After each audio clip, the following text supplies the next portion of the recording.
So how do you delete the Apple application, Apple apps from your iPhone? And let's get started. If you are new here on this channel, consider subscribing because there are plenty of tutorials coming up and I don't want you to miss them.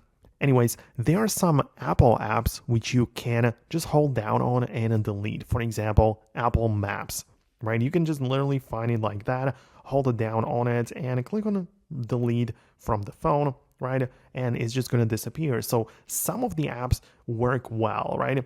A lot of them actually, like for example, you hold down on the clock application or, all of the other like random apps, you can remove them from your device.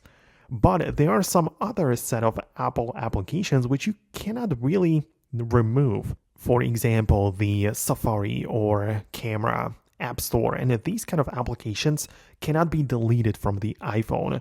However, if you want to like sort of make them disappear or be deleted, you can restrict them and they will not appear on the iPhone anymore.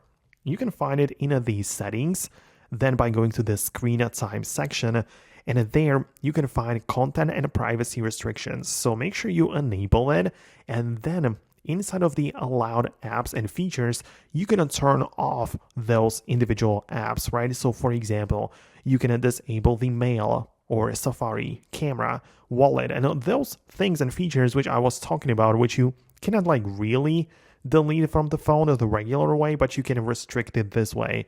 So, when I turn off Safari, it will literally disappear from my iPhone. It's not going to be technically deleted, but it will nowhere to be found. So that's what you have available on your iPhone. Let me know if it's enough for you or if it got the job done with whatever you wanted to achieve. Let me know about that, but subscribe for more upcoming tutorials and videos like this one. Thanks a lot, and I'll see you later.